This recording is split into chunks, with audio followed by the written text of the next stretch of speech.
Thank you for being a part of the Crown Refs officiating community. This is Korbin Cruea from Westfield, Indiana. You're listening to Game Notes on the Crown Refs podcast. Serve the game.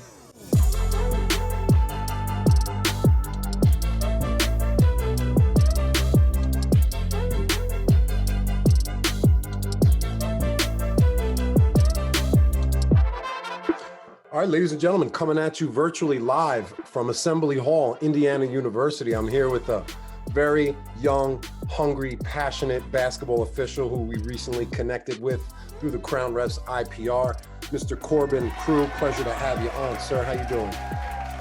I'm doing good, Paul. Happy to be here. Been looking forward to this since I got this report back. So, looking for a good conversation here and get better, even on a Sunday. Even on a Sunday fun day. So let's exactly. Yeah, before we get rolling here, just wanted you to provide the audience of dedicated basketball officials with a little bit of your background story. I know your father was an official. Your brief referee history and how we connected through the IPR, how you connected with Crown Refs. Take it from there. Yeah, absolutely. So I grew up in a small town in Indiana where basketball was big for our high school and stuff like that. So the game's always been something that I love. As I was growing up, my dad was an official in the state of Indiana. And so I got to travel around with him and see firsthand the official's lifestyle as a young kid. I would say, developed the love for it then, not knowing what it would turn into, rather than just a way to give back to the game when I'm done playing. But fell in love with it, following him around. He quit, obviously, when I started playing. He wanted to be there for my games, and he never really got back into it. He started later, so he was already at an older age where he was ready to slow down. But I graduated high school, didn't go play anywhere. Throughout college, I always kind of said, yeah, I'll do that eventually, officiating that is. And then after graduating college, my alma mater was playing in a state championship like 2 years in a row. 1 year was boys, 1 year was girls. And I happened to go to both of them. And when I went to the state tournament, they had an officials booth set up at the game, obviously trying to get new people to sign up. And one of the guys that was working the booth the day that I happened to go was a good friend of my dad's when he was officiating back in the day, that he was still doing it. So he got me to come over. They were offering a free license that day. And I was like, wow. Yeah, cool. I'll sign on the line today and do that. Still had to take the test and stuff to become certified, but signed up. I was ready.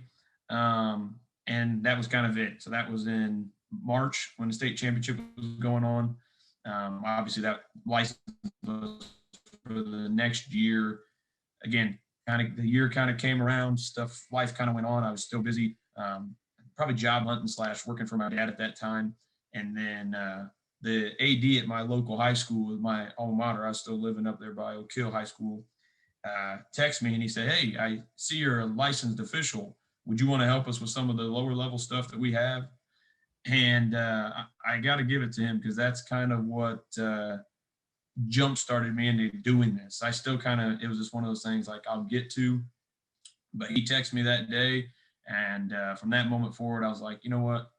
I got to jump in at some point. I'm going to jump in now with both feet. And that's really how it's been. He texted me in October, and by the end of October, I passed the test. I was licensed, certified in the state of Indiana, and reached out to that said official that my dad knew that got me the free license and said, "Hey, point me in the directions, get me connected to the right people in terms of getting these games." And I think probably by the start of November, I had easily 30 to 35 games already on a schedule for that whole year, which would have been last year, 19-20 basketball season. It's a big schedule so early on. Yeah, I mean, in the state of Indiana, we needed a lot of guys. There's a lot of games that people need help filling, for one. And then secondly, young guys, they need a lot of young guys. So they're willing and able to give you these games and get you active early on. And so that's what I did. I just started grabbing games that I could, JV, junior high, elementary.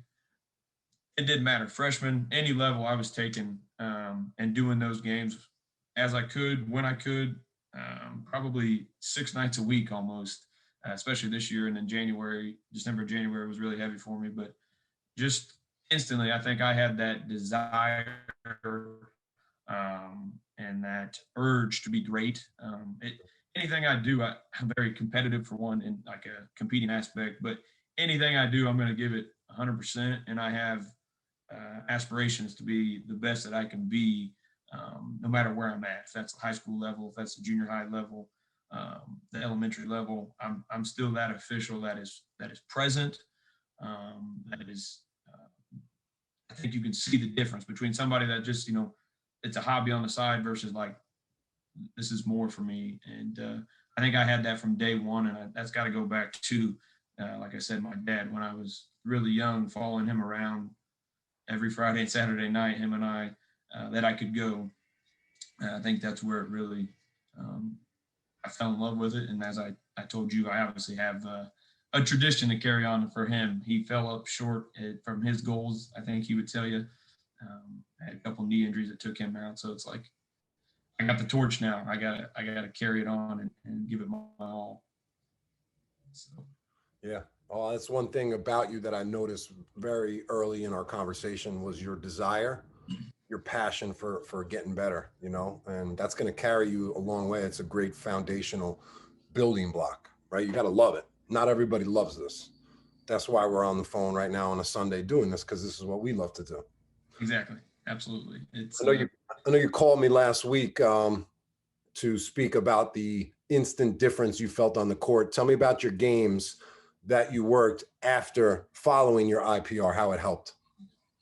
Yeah, I think I was trying to actually think of that when we got on here. I've had at least 5 games, I think, since I've got my report. I don't remember exactly the day I got it back, but call it 5 games. And instantly in those 5 games, it's just, I think we mentioned it, the awareness of like the things you pointed out in this IPR, the little things that, honestly, I was just listening to Evan's game notes on my way home, and it's cringeworthy when I sit there and it's like, man, like I don't want to do that. And so you just have so much more awareness, confidence, calmness, and like you just feel different. And it's hard to explain. It's one of those things that really is, because you don't know why or how it impacted you so quickly.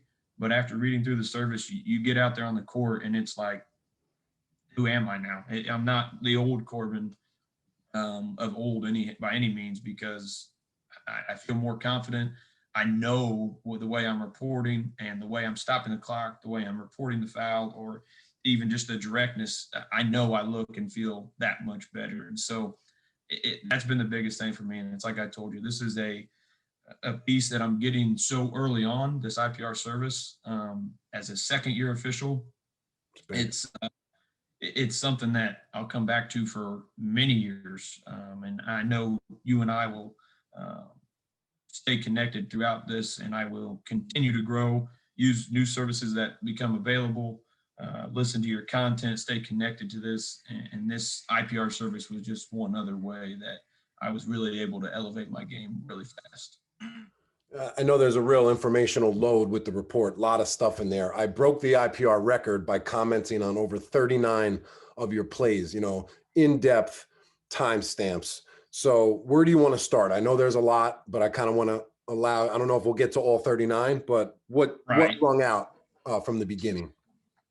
And again, I mentioned Evans, but in listening to his conversation with you about his game, it was like, man, I feel that way too. But like reading through all of those, I watched those, and it's just like, man, I don't want to do that. And so I think to start, I was very upset with how I reported in this game. Kind of a weird table, I will say. With COVID, they had the guys in the middle was just the announcer and scoreboard operator, and then the 2 scorebooks were opposite ends. So like the whole game, I kind of felt like I was reporting twice. I had to make sure far right saw me and far left saw me.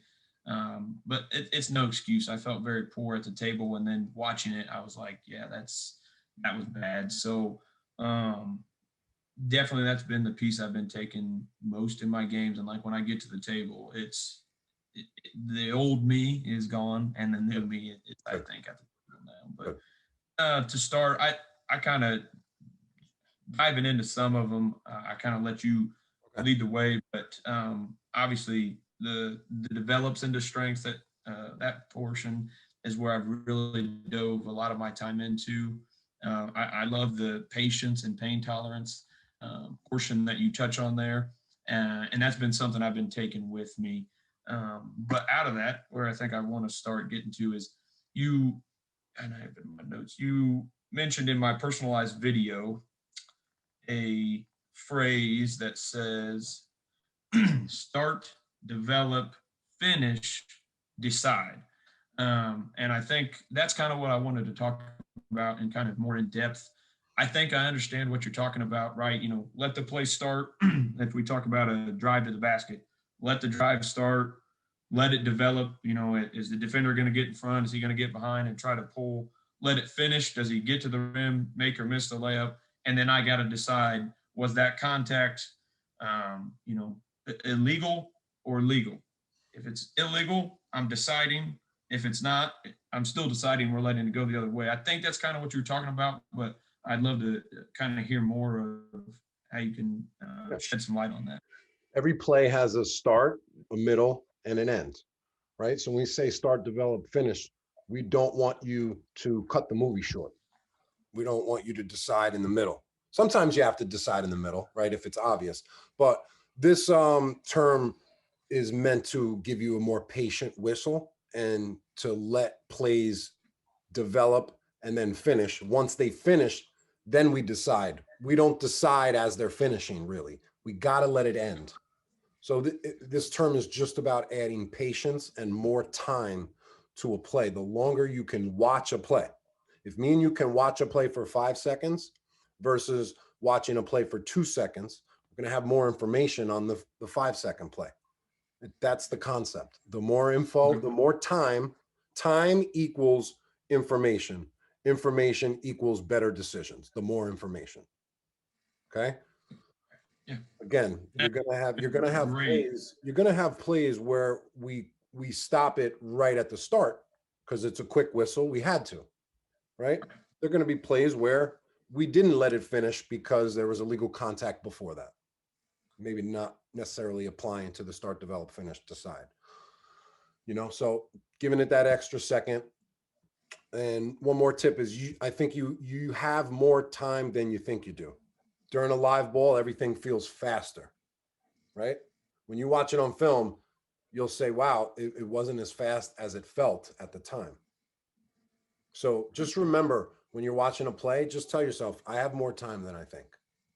Because we're always in a rush a lot of times. We're in a rush to not miss anything. It's a fear of not missing something that causes us to be jumpy. Right. Yeah, and I think the big thing for me is kind of like that self-talk. That's one that I use now regularly. Is kind of like in a play, not really saying, "Hey, start, develop, finish," but just having that in the back of my mind, kind of unconsciously, not knowing that I'm saying it, or it allows me to be more patient, right? You know, hey, that play's happening. He's coming to the bucket. Oh, there's going to be some. You know, they're going to contest it at the rim.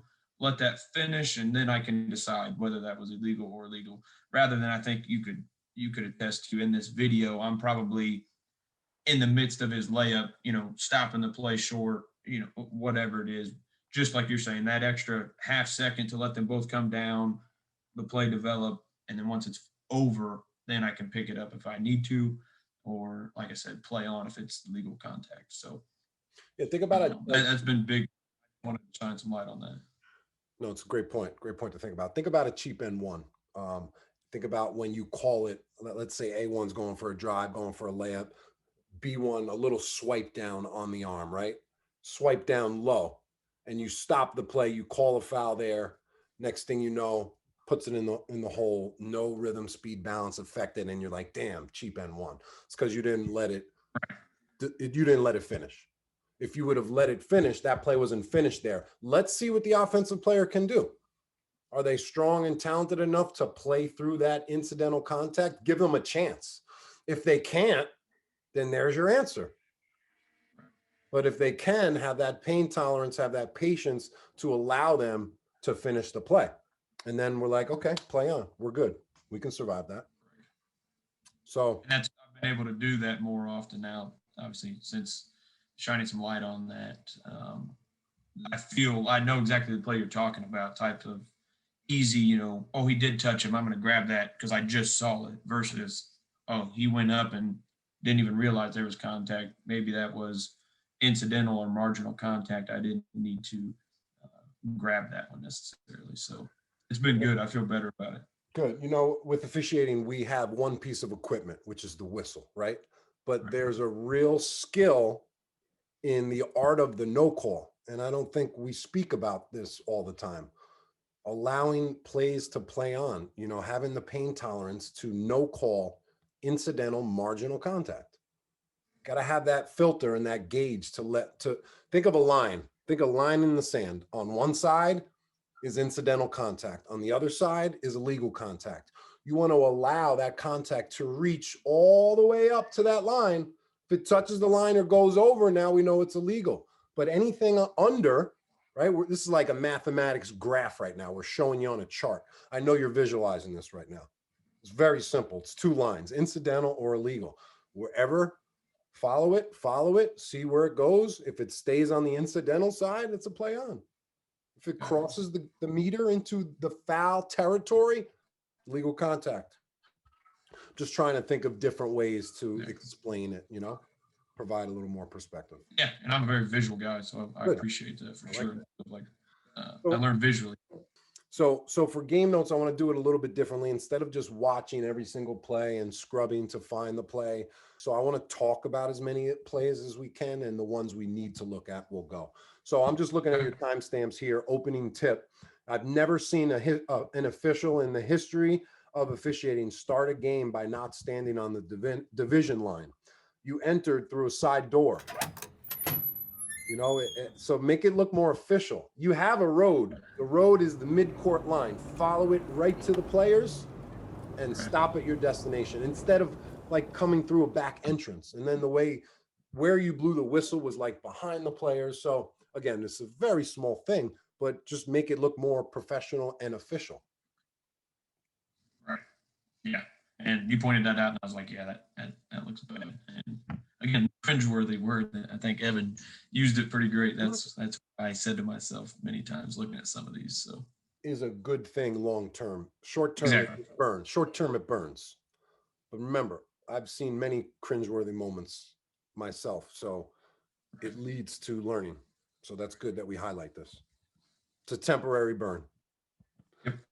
But it was a good toss. Yeah, good toss. Good toss. You did point that out. Yes.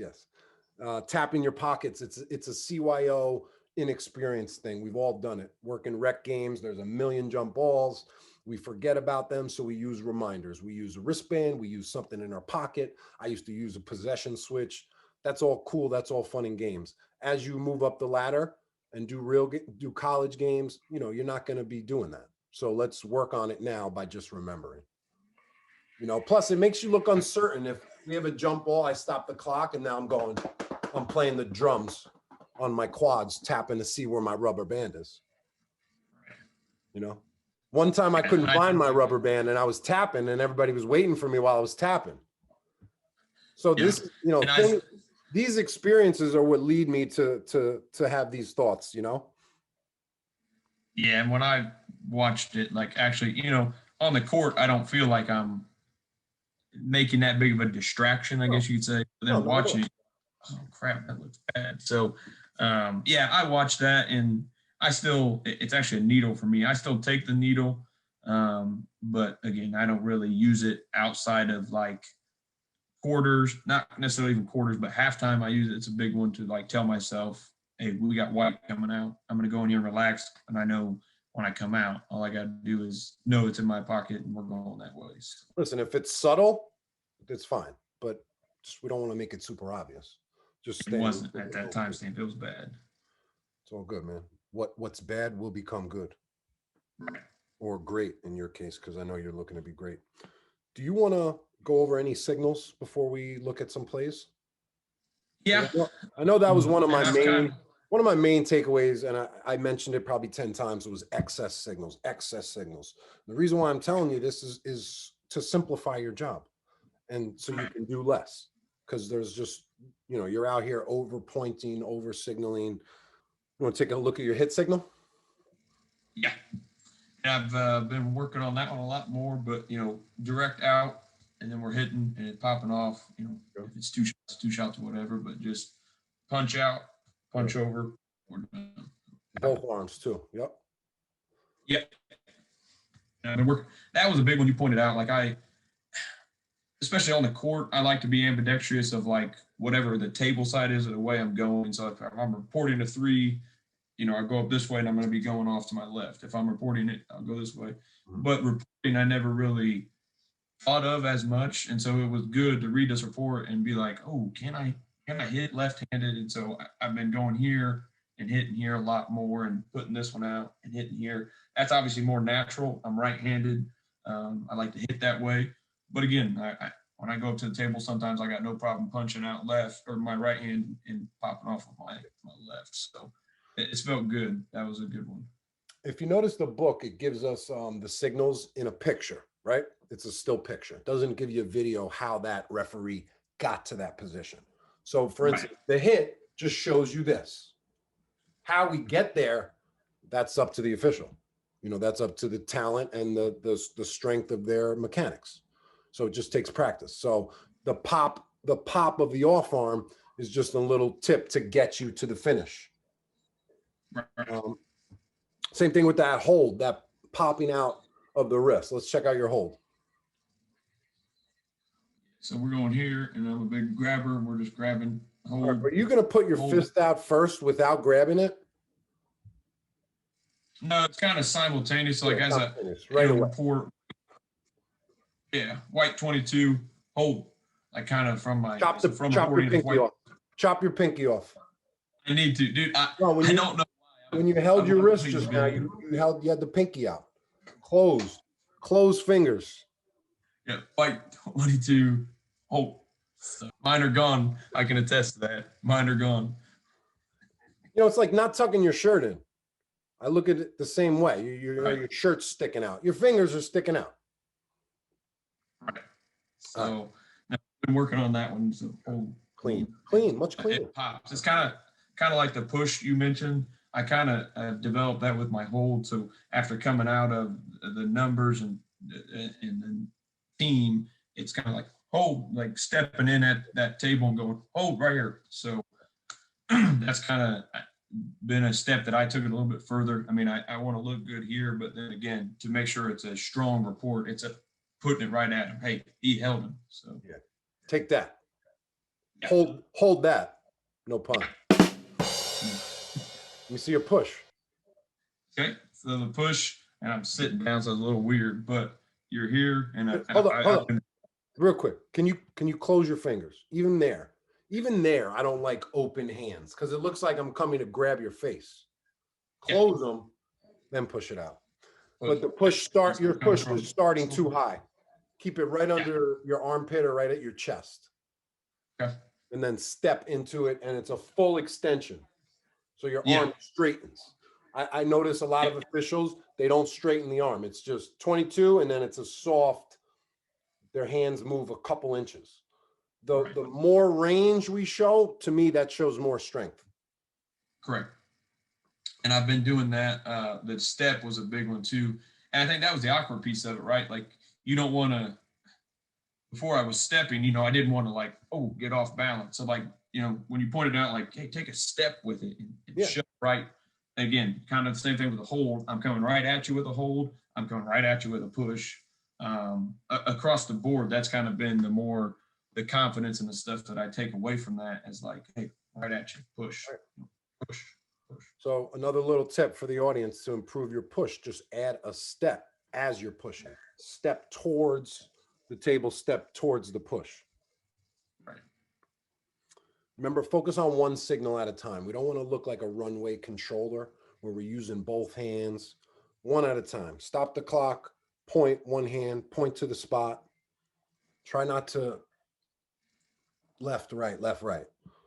Were there any? And I think Again, The play you referenced on the timestamp with the too many, again, it was an out of bounds play where I feel like I have to sell it. I really liked your term of like, not sell it, but I want people to believe me. Yes, I know that for sure.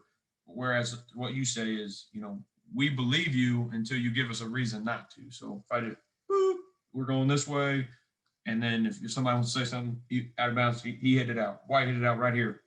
We're going black. We're going this way. So, not I think I tried to make too many things happen. Right? I didn't possibly need to say anything about that play. I could have just gone up and said, stop the clock, we're going black, and nobody would have said anything. But in my mind, I make it up like, oh, somebody's going to say something. Oh, it's off of white. We got to go this way. So that's fear. That's a cousin of fear. Yeah. So, and I think that's when I watch this game and I see myself getting really quick.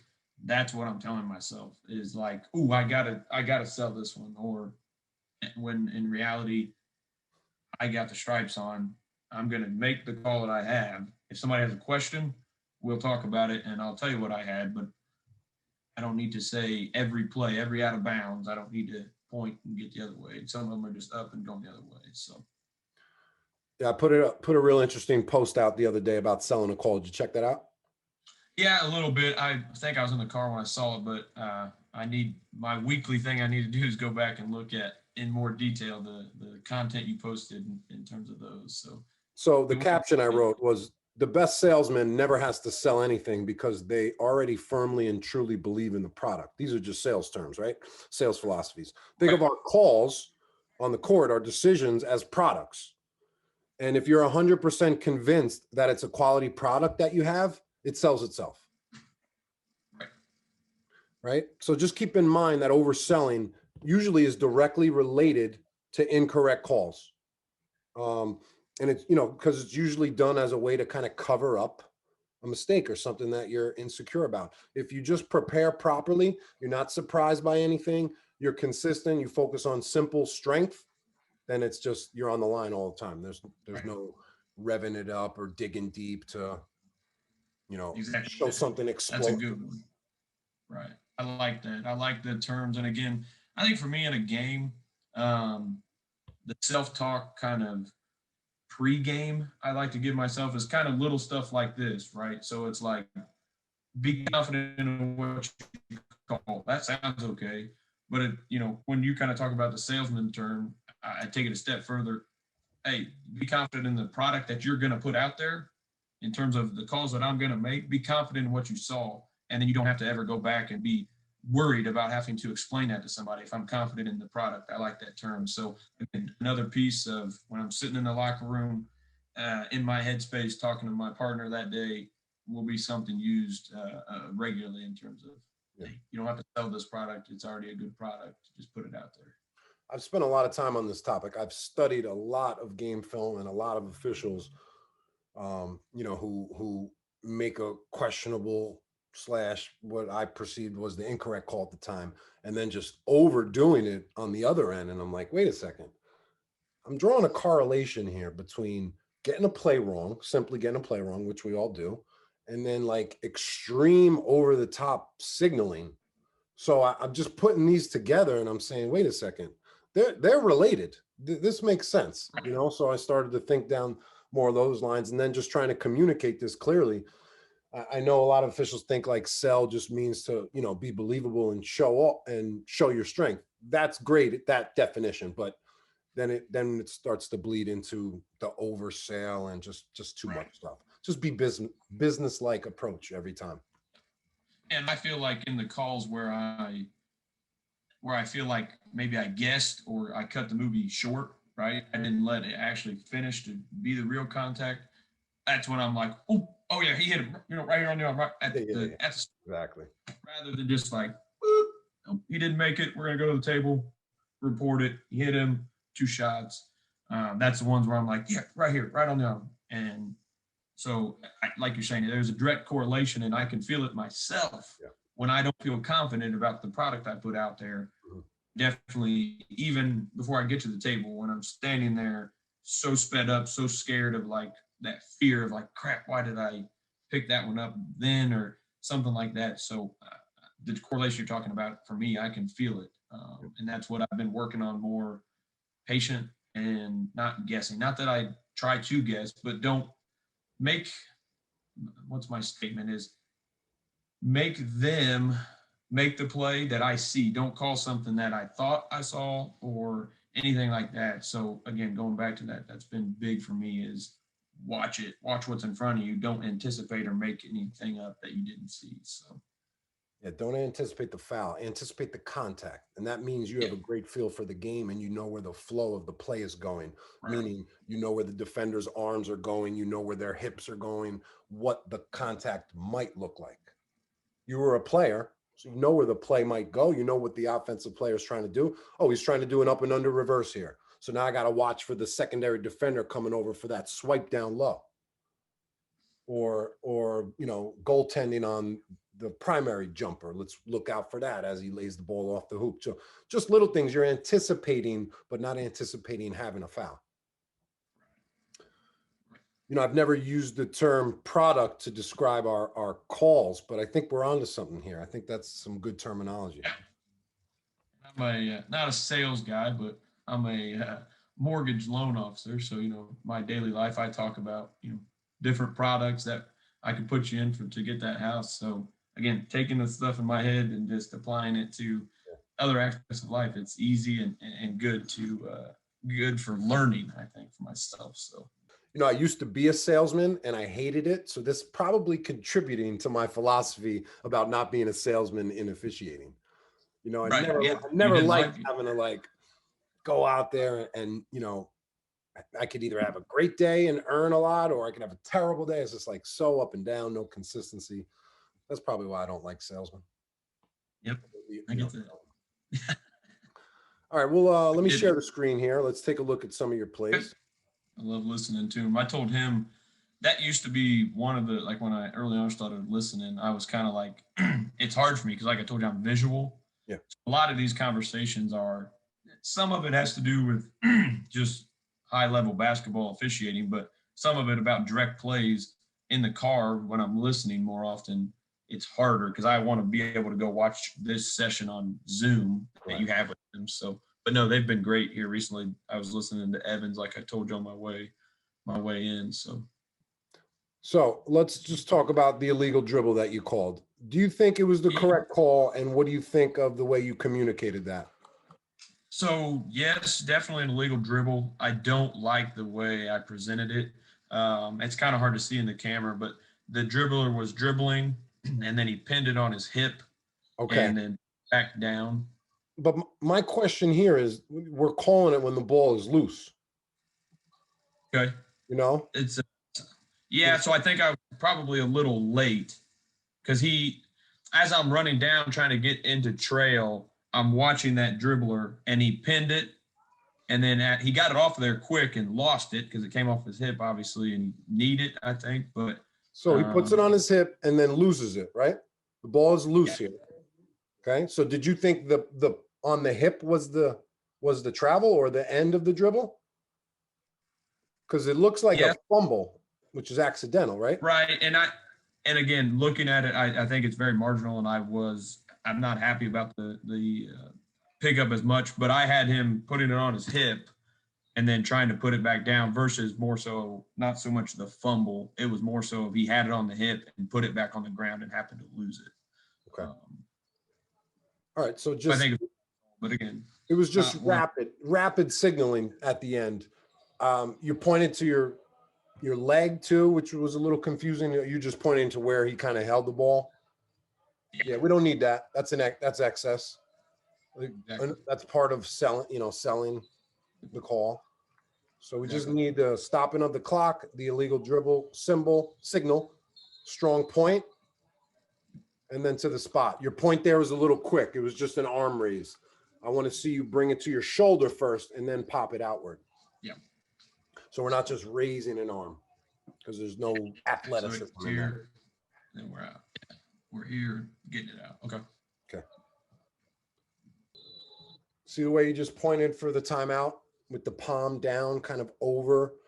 To me, that's an official's point. That's just like a person off the court, how they point, not how a ref should point. So just straighten it out.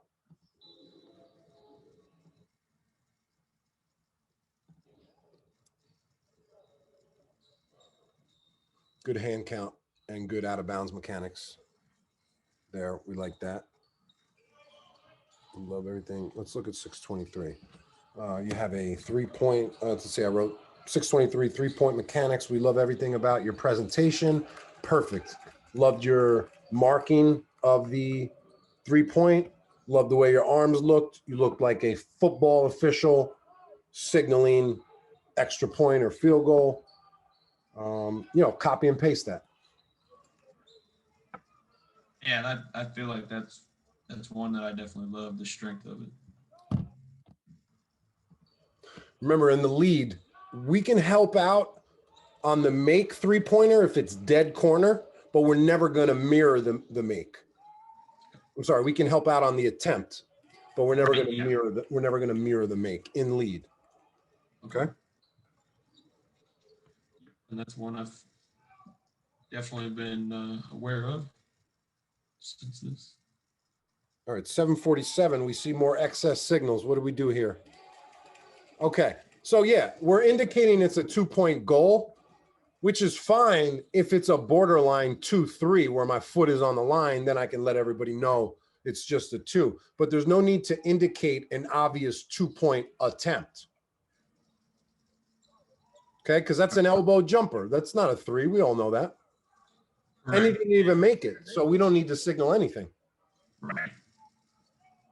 And that's, again, one that just felt that I needed to overwork it. And so I've cut that out and been a lot better about, hey, we got a 3 or we don't, not necessarily 2. And here's how we know if it's not a 2. I'll do this. I'll put my arms up in the air.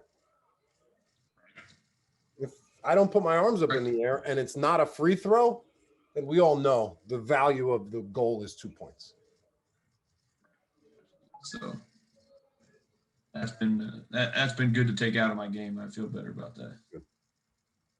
So you have a little bit of a bent arm. I noticed when you're stopping the clock, it's a little bent and it's kind of crouched over your forehead, where it should just be more straight up, a straight line. So it's a crooked line.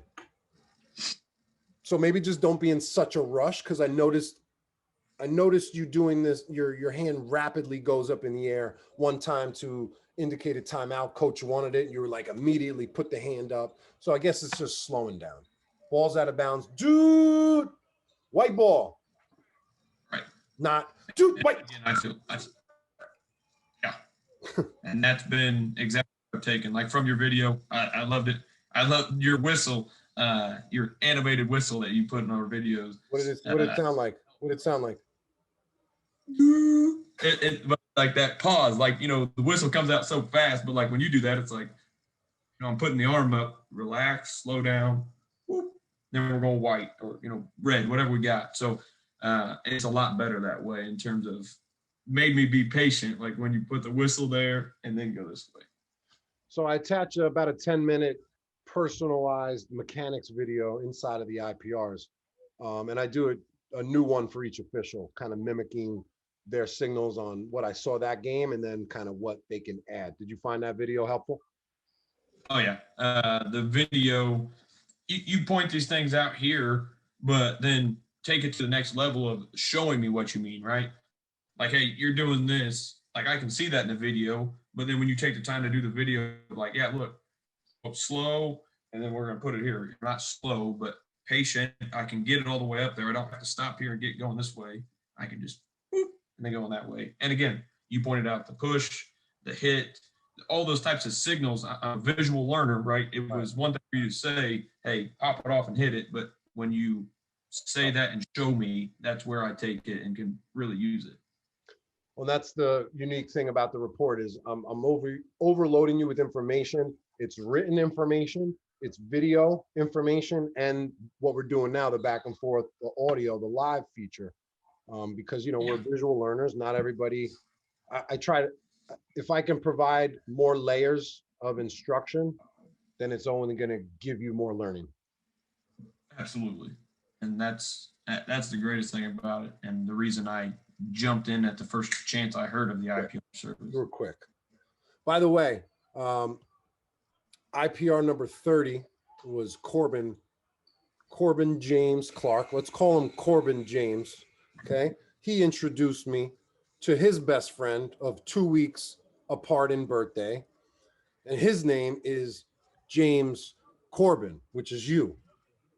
Corbin James and James Corbin. What is going on there? Who are you guys? Hey, and we literally we met each other in college through a mutual friend, and like it was once, and then didn't see him or meet him again until he walked into a basketball gym to officiate a 6th grade boys basketball game with me, and I was like, "What are you doing here?" And ever since that moment, I'm not kidding you, it's been we've teamed up. We're partners, you'll hear us say, and we're looking to do this at the highest of levels. Love it, man. That's always good to link up with somebody similar age and similar passions. It's a great way to grow. I say like grow together. You guys are obviously growing together. So you get to share all the different learnings. And I know he shared his IPR with you. So you got to check that out too. So that was awesome. Yeah. All right. What do you want to look at next? You pick. So and we're kind of past, you don't have to go back. Chopping the clock was a big one for me. I loved again, in the video, it's the Jeter, it's the Jordan. That's been great for me in terms of going. It always kind of felt awkward before you kind of gave me a visualization. Now there's some sequence to it, right? I have the clock stopped, and you can't really see my hand, but I got the clock stopped to the forehead and then chop out. So up to the forehead and out. And it's that simple movement of kind of get down, but here to the head, start, and that's faster, right, in the game, but it's here, and so it's sequence for me. And that's a big one. Is I try to find sequence and things of how I move to just kind of make it normal, make it easy. So stop the clock, or to start it from my top to the forehead and chop out. So that was a big one. Holding the ball, I felt terrible that you even had to put this on your IPR because as you should. Oh, right here. So you stopped the game. You turned away from the players. So if you want to get the ball there, I would give it a second, see if a player runs and gets it. If you want to get the ball, just backpedal. Right. We don't want to turn our back to the player. Don't ever turn your back on the person with the gun. Right. That's a non-related term, but I think it does apply to this. Yeah, we have a job to do. We got to watch the players. They're the ones that we are responsible to take care of this game. 12:06. Let's look at your wave off. Wave off, I think it's a fun signal to show. It's end of the quarter, end of the game. It's like that final stamp. So we want to make it look good. So I would just recommend maybe starting your wave off a little bit higher. I like it head level. A little nonchalant. You kind of just wiped it like, yeah, that's it. I think we'll stop playing now. Where it's like, no. And since our conversation, I'm very direct. I kind of found a niche of here, and then I wave it off completely. There's a wall here, so I can't go all the way, but I'm from here. And then I'm waving it off. No shot. We're giving it the attempt, and then no shot. Or if it's good. That's one. I think I told you that story about how this podcast for a little bit in time was very telling of what my night was going to be like. And I listened to Mr. Bo Borowski's podcast on the way, and I got to count 3 baskets at the end of each quarter.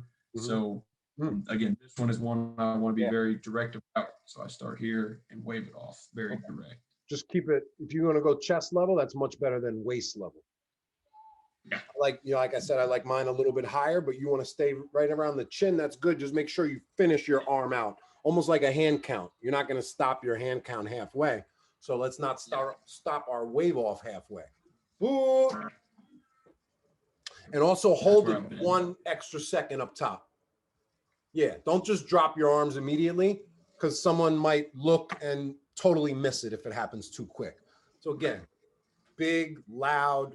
This is the last piece of the quarter or half. So put your stamp of approval on it, show authority, show confidence.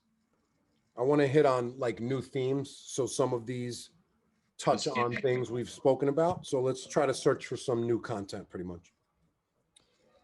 17-11, you have a rebounding foul here. I thought it was pretty tough to find the contact on film. Again, I'm watching from my home, so I don't have the same view as everyone.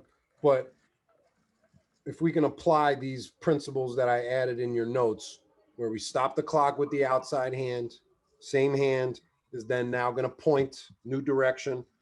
So in your case, you pointed across your body.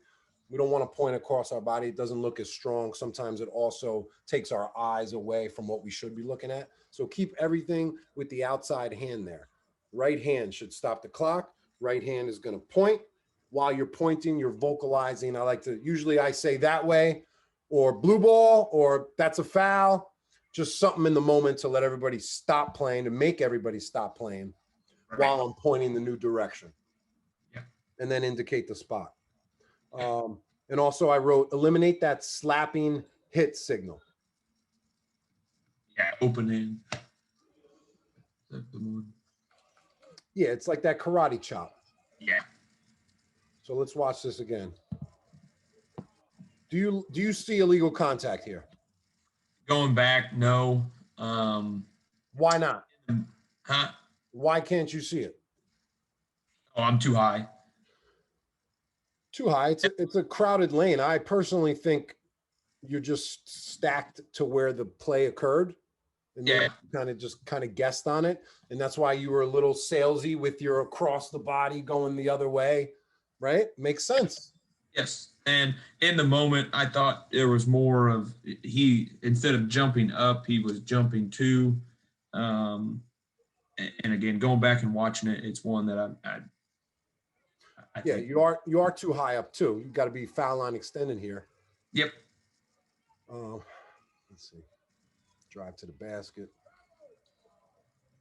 Shot, rebound, player jumps up. Nothing there. Play on. Yep. And going back and watching it, that's play on. Okay. Okay, 2026, you have a non-shooting foul here. Take me through this play. Yeah. So if I remember. It's a good wave off. Your first wave off was good. We don't need a second one. We believed you the first time. So I had the contact, obviously, before the dribbler had corralled the ball going up for a shot. So going up with it, and again, just oversold it. I just need to go up. Boop. He hit him on the arm. Wasn't in the shooting, kind of a reaching foul. The defender, if I recall, this play reached across the body, like kind of on his hip, going for the ball and got armed. So I liked the call. It was illegal contact, but again, over signaled excess, eliminate the excess, and that's something that I need to take.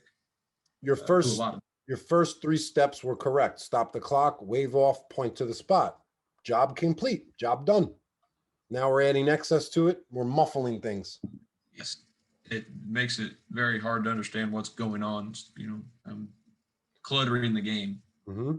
You see the way your hands, they never there was no transition into the numbers. You just raised them. I guess what I'm saying is just the raising of the hands. It's got to be more fluid. Yeah. So I've gone to like I said, I bring them up, 22, hit. It's good. Looks better already. Already. That looks way better what you did now than the play we just watched.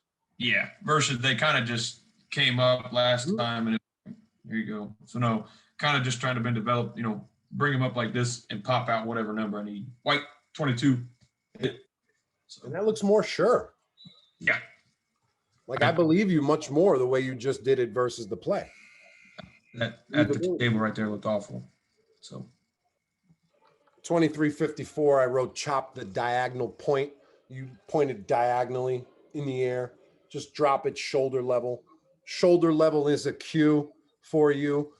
whether it's an arm count, shoulder level, whether it's a chop of the clock, keeping it shoulder level. We're reporting the fouls between the shoulder and our face level, right? So the directional point diagonally is unnecessary.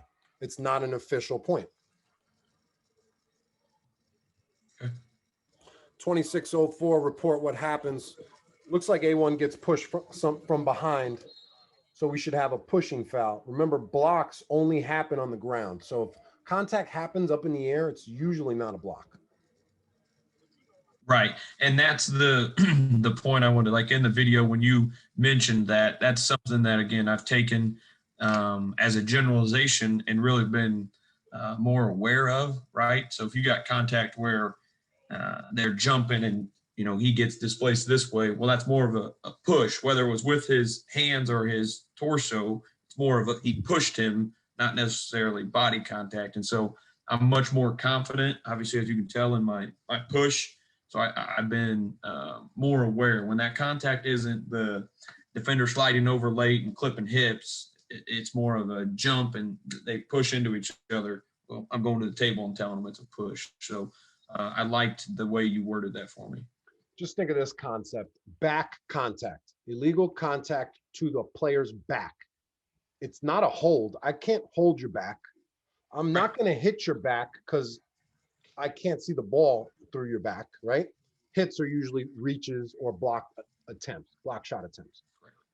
I can't block your back, right? So a contact to the back is a push. Right. That was a good one. Thank you. Let's look at your illegal screen. This is a goodie. I said excellent illegal screen. Great pickup here, but I want you to slow down, clean everything up. And the illegal screen's not one I'm confident in. So if we could talk about how the best way to present that as you get to the play, that'd be great. Did we miss something here? No, it goes into halftime right here. Oh, 27:56. It's going, yeah. Take me through this play. I know you're a former commentator. Yeah, so play-by-play action. The play-by-play, yeah. We got 12 dribbling up. He's going to dribble off to the right side, come back, try to get a screen to come down the left, and 4 just completely chucks the defender as he's trying to go around. So, yeah, but the reporting there, I went up with it and went this way with it with the fist. Are you going up fist and over fist? Going? Oh, I did cross. Yeah. Okay, sorry. That's another. That was a really good whistle. Definitely an illegal screen there. So you have a couple options. I like to, one of my main principles is outside hand. So in this case, you stopped it with the left. I would keep it with the left into the point. So I would go stop the clock into my point. You can go across your body. Now, I know I said don't point across your body. There is a good way. You can make it look good. You can make it effective as long as you don't turn away from the players and as long as you turn your hips and shoulders into the point, because then it's not across the body. Once I turn my hips, now I'm pointing straight, right? I'm not pointing across my body. That looks a little awkward. So you have those two options. I think the way you did it was good. You did go left-handed stop, and then you pointed to the right, opened up your shoulders. Just make sure you are continuing to dead ball officiate and you're watching that play. Okay.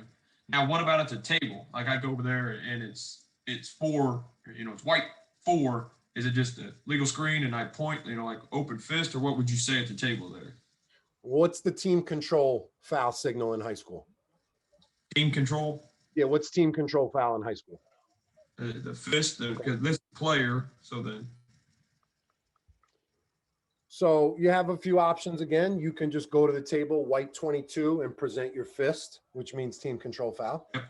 You can go to the table, white 22, and then mimic the contact. Illegal screens are mostly blocks or pushes, right? If I push you with my shoulder, that's a push. Or if I block you with my hips, that's a block.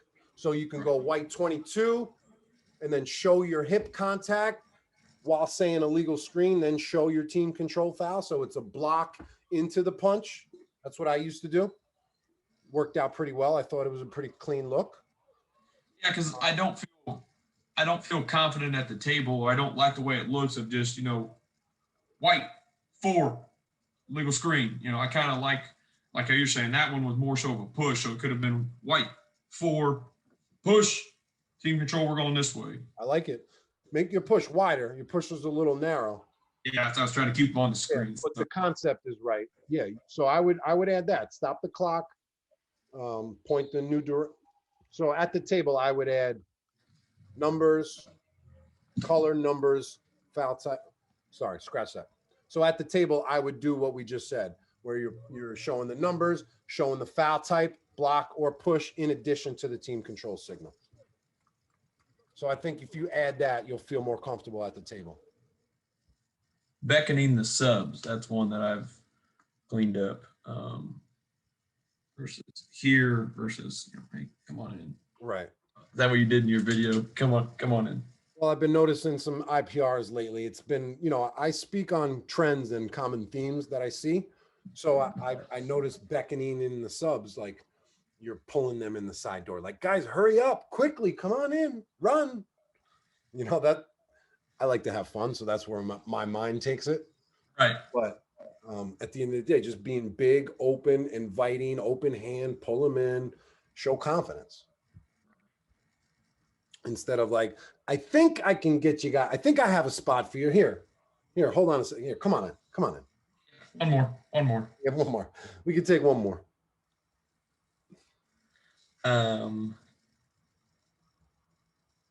yeah. So beckoning the subs. I wrote, you beckon the subs 7 times. And there was only 2 people. So you beckon 2 people in 7 times. Now, if you have 7 people, you don't need 7 beckons, right?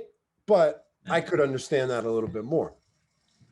So we're only beckoning in 1 time per group. So if 5 people are at the table, it's 1 beckon. Now, as you beckon them in, coach says, Johnny, go get Ricky out of here. And then he comes in after we've already beckoned. Well, now I have a new sub. Now's a new beckon. Right. Make sense? Yeah. Good. You know, and also reducing excess. Don't point at the players who create the foul. Right. Almost like, I got you. You, it was you. No one likes to really get pointed at. It could be viewed as an irritant. What was that? So that was the don't anticipate the contact, don't anticipate the foul. Yeah, so the defender there reached, maybe hit the arm again, but if, again, start, develop, finish, decide. Did the play finish? Maybe not. If we would have let it, maybe it would have just played on and into his advantage. Correct. And I think that was the big one, is like, I took it away from the offense in that sense. Yes, there was contact to his arm, but like we talked about before we even got into the game, can he play through that and it become an advantage? Yes, then play on. If not, I can still go grab it and, you know, hit right here on the arm. So here's an interesting concept. You know, we talk about players, right? You've heard this before, where a coach is coaching his big men. Don't bring the ball low. You become the same height as everybody else when you bring the ball low. Right. Right. And they lose the ball. It's disadvantage for them. Not a great basketball play. I think we can take that concept and apply it into officiating and say, if a player is going to bring the ball that low to the ground, I'm not calling a foul 1 inch off the floor. I'm not calling a hit foul if the player brought the ball so low. It's like, okay, yeah, he slapped your arm. It's questionable if you initiated that contact with the rip through, but I'm sorry, unless it's egregious or it's a cleanup foul, I'm not calling a foul 1 inch off the floor. Yeah, and it was one where you heard the slap, but I kind of like your point there in terms of who initiated it, right? He had the ball and swung it through there. Was that guy's hand there first? Or so? No, it was one of those in the moment. They had been heavily pressuring up and down the court with a lot of body contact, I guess you could say, like riding. Coach had talked about it a little bit. This was one where I felt, maybe the defender was a little over aggressive, and it kind of looks like he swiped at it a little bit, but one for me where you hear the slap. We've been talking to him all day about playing hands free. And so I went up and that one. But to your point, the swipe through, the contact can go either way. Also, he did hit the ball as well. I mean, it might have been arm first, but then ball. If it's all arm, then that's information that we can use. If if it's half and half, then again, just processing it. But just the concept of height, I think you can apply that to a future play and have good success over it. Yeah. Just let it play on. Because at the end of the day, it's not a great basketball play, right? So we want to penalize, or we don't want to reward bad plays. Correct. I agree. It's like a big man who has bad feet, who's up at the 3-point line. Don't even think about it. Don't even double question it. He's got bad feet. He shuffled it. Travel, we're going the other way. It's like we're penalizing bad plays. Exactly. And I know you're a player, former player, so you know what a good, bad basketball play is, having good basketball IQ. Exactly. So, yeah, and that's not a good one. You looked like a fiery former point guard who was a team captain and a 3-year letterman. Is that correct? I was a 2-year letterman, but yes, exactly. Captain point guard? Yep. I wasn't much of the scorer, but I got everybody in the position they needed to be. Yeah, you look like you average about 7 and 7 with probably 4 steals. You took 2 charges, Yeah. 0 turnovers. You can make an open jump shot, but you're not out there trying to shoot. You're looking to facilitate, get everyone going. You were the spark plug. Yep. It's like you watched me my whole high school career. I was a good rebounder, I will say, for a guard. Really good rebounder. You were a strong point guard who could also go hit the glass up. I was instinctive, so I would really anticipate like where the shots were coming from and just typically be in a good spot, whether I would get the ball or, if I could tip it. Obviously, the bigs are going to get it over me, but I was very instinctive, so I was always in the right spot to have a chance. Well, that's going to help you with officiating because same thing applies.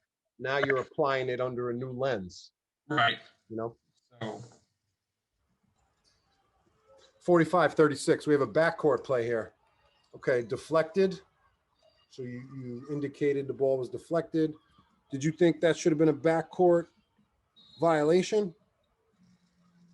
it's right here on that second one. So White possessed the ball there laying in the front court and then threw it back. And what I was grabbing there was that the White player there that dove, they both dove for the ball. White touched it first, so immediately I got backcourt violation, so that the red cannot possess that and gain the advantage. White touched it first and possessed it. It's over and back. Right, this is an interesting play. So he throws it back. Now it's a race. It's either going to be a violation, backcourt, or the offensive player is going to get it. So you're saying the player in white was the first to touch the ball? Yes. So you're able to take the backcourt violation. I just want to make sure you didn't rush and over anticipate, knowing that, okay, we have a pending backcourt violation. Let's make sure it actually happens though first. If red player touches it first or they touch it simultaneously, then we're playing on. But no, their White definitely sold out, dove. Okay. One hand grab before red could even get there. So that's what I was grabbing there, I think, in that moment. I know you had one final question. Shoot. Yes, kind of like a heated game, I guess you'd call it, chippy. In this game, we had two techs. This is the city tournament. It was a city tournament game, so everything's a little bit more heightened, I guess you could say, in terms of attitudes, chippiness. The desire to do something wrong that we have to clean up. In this game, it was so kind of in a heated game like this. How did I phrase the question? But does that need to impact your calls? I guess to a certain extent. Like, on one end, it kind of got out of hand, so it's a good mindset to have. Down here, it can be a little bit more marginal because, like I said, this game got out of hand. It can be a little bit more marginal.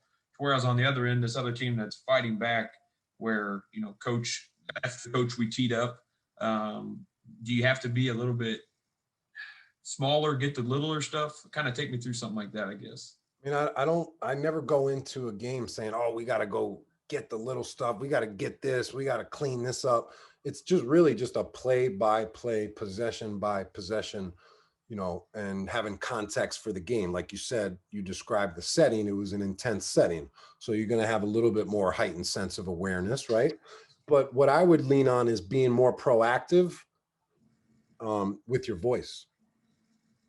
You see contact starting, let go, ease up, making your presence felt with your voice, and doing proactive officiating is what's going to kind of keep you out of trouble and stay ahead of the game there. But I mean, it's a tough question to answer. Where in intense games do we need to go have more whistles? Again, it's a possession by possession thing. Not always the best call is the right call.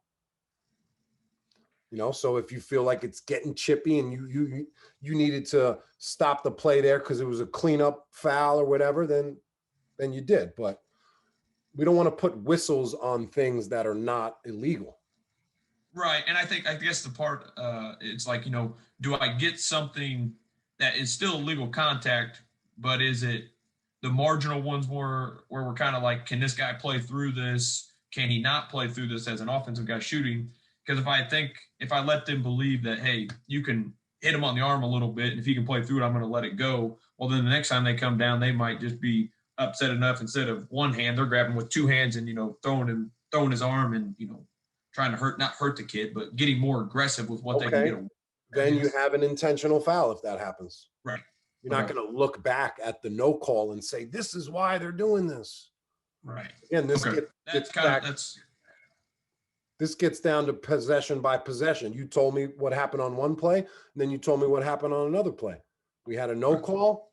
We were confident that's a no call. And then the next play down, the guy, tackles him. Okay, it's an intentional foul. If you think that was directly related to the last play, that's on you, because I judged and ruled that it was a no call. Last play. Okay. I like that mentality of, play by play, right? Yeah, I let this go because it wasn't. But if you come down here and think that just because this wasn't illegal contact, the next time you come back and make it worse, well, that doesn't mean that that's not illegal contact, and it could get. Right. Okay. I like that. That was good. That was a good convo. Yeah. So a generalization type play, I guess, is what one that's come up, and my partner Korbin and I have had some conversation. I think this was more in one of his games, and we were kind of having some dialogue on it. But the team is pressing in the backcourt. Player jumps, the offensive team, A1, let's call him, jumps to catch a pass from his teammate. Defender is standing maybe on the court, and we'll get into this. I think it's going to have part of it. But player jumps and comes down and turns and falls right into that guy. Or, I think you kind of know the plays I'm talking about, where you jump, where you're catching a pass and you're turning right into this guy. Is there like as I think one of the coaches said to Korbin in one of these games, that you have to give him a space to possess it. I kind of want to talk about these plays and how kind of a rules talk, but possessing the ball and turning right into a defender. Let's break that down. Yeah, so these are time and distance plays. So the key here is if the player has the ball, meaning he already caught the ball, then no time and distance is required.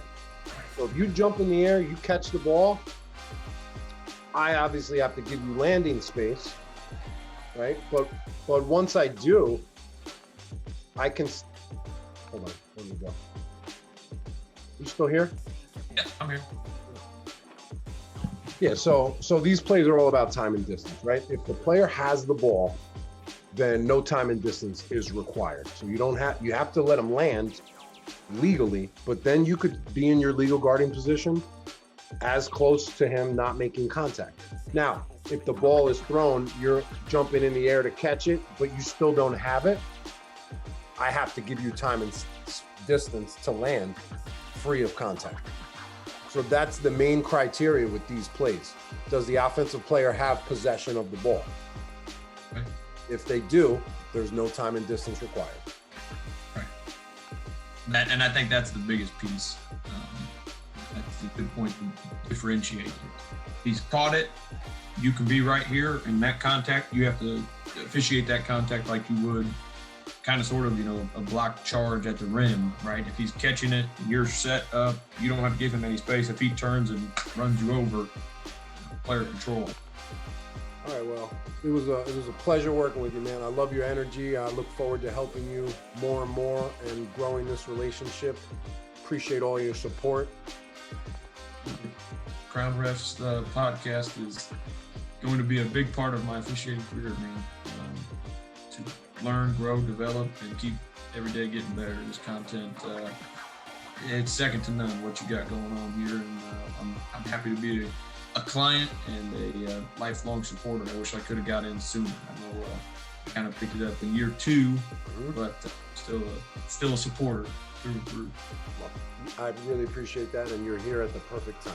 You got here at the perfect time, so we're glad to have you, and I couldn't do it without people like you for inspiring me. So the same way the content may inspire you, I'm very inspired by this and this interaction and the feedback that I get, because I know it's helpful. So Thank you for listening to the Crown Refs podcast. Serve the game.